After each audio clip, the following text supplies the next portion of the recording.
Today is September 20th, 2023.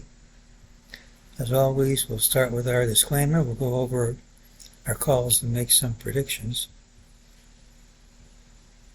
It's my trading plan for tomorrow, the 21st of September, 2023.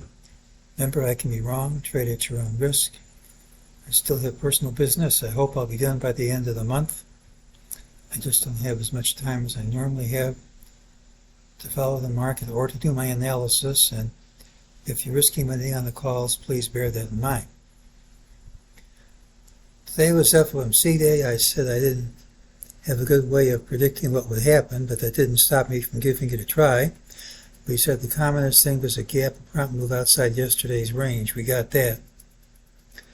We said the pattern had the early high. We got that. Tomorrow should have the early low. We had a target of 44.25.12. And when we gapped up, the time is off the table, but not the price. Doesn't mean it won't print today, just means I'm not saying when it will. Well, it did print today, and there was resistance over that price, so we got that too. One thing I didn't get right was I said if we broke through this trend line without gapping under it, it wouldn't stick. That actually doesn't work here because we've already broken through the trend line and recovered, and that only works with the first pass through. So I apologize for that mistake. We have new targets from today's patterns.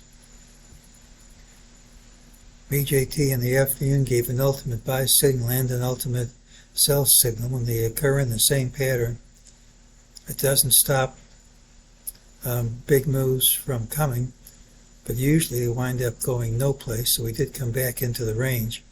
But that's not enough. MEJT gives us a target of 44.55.80, and if we don't gap down tomorrow, that's what the system says prints, and ultimately we should see 44.56.34, and typically more than that, but of course that has no time limit. Today was bar 13 of DeMarc's sequential buy signal. It's pretty hard to catch a falling knife like this. Just remember his stop is based on closing prices. So if we do go down a lot tomorrow, even under this lower Bollinger Band, and then recover, that signal is still alive. I'm not claiming it works every time, it certainly doesn't. But it's been more accurate in calling bottoms than it is in calling tops. And we do have sentiment indicators compatible with the lows someplace in this area. The one thing that was always missing was price. It's at least possible now to get some kind of Fibonacci relationship between green A and green C. If that's green A, green C is right at the 50% if we stop here.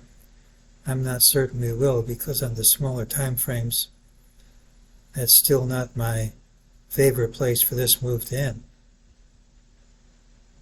Doesn't mean it won't work.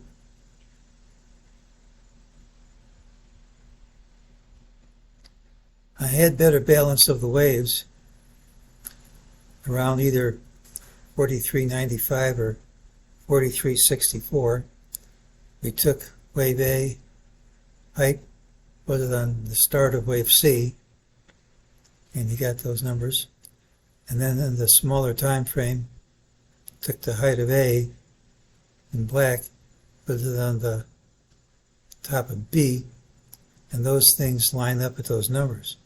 Now what's interesting is if that's the right count, and if we are in wave black C, you can count this as A, you can count this as B,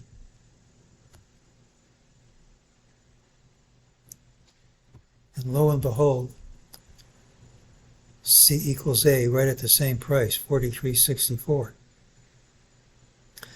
Now just because it's pretty doesn't mean it'll work. But we have a possible dagger catch. If we drop to 43.64 area, give or take a little, and then recover. The waves balance out. The one thing that was always missing for me, in addition to sentiment and time, was price. That's price if we hit it and then recover. But if you're going to try it, it looks great. If it doesn't work, though, it's going to fail big time, because when everything lines up and it doesn't work, you can get killed. So anyone trying to catch the dagger here needs to stop.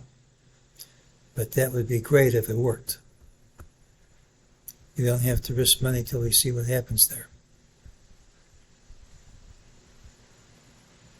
Well, Thursday's pattern has the early low regardless of where we open. There's a higher MEJT target. Unless we gap down smartly, the rules call for it to print tomorrow. First move after the FOMC announcement was down. This usually means the next move of consequence will be lower. Just doesn't mean we go lower in a straight line. Typically, we get a three-leg whipsaw, with each leg further away from the announcement price than the last. I mean, we're right now 50 handles under the announcement price. If this plays out, even if we stop here, we'll rally 100 handles. If that plays out, doesn't work every time, but usually will, we should get a sizable rally before the final leg down. The DeMark sequential buy signal triggered today, and the stop on the signal is based on closing prices. So a continuation of today's drop, if recovered, would keep the signal alive no matter how big such a drop was. The waves balance out around 43.64 cash, and the recovery from that price, should it occur, would be credible. You could have a huge rally, almost 200 handles, if that happens. Hasn't happened yet. But if the call for recovery here fails, it should fail big. Anyone going long needs a reasonable stop. So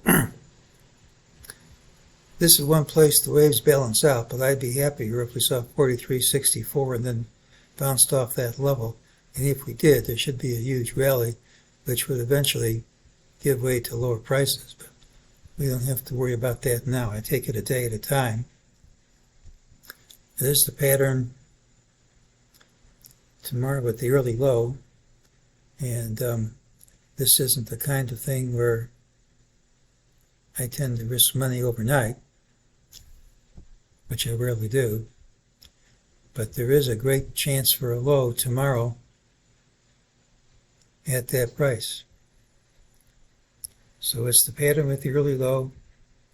We'll keep our eyes peeled if that price hits, and then we recover. And that is today's call.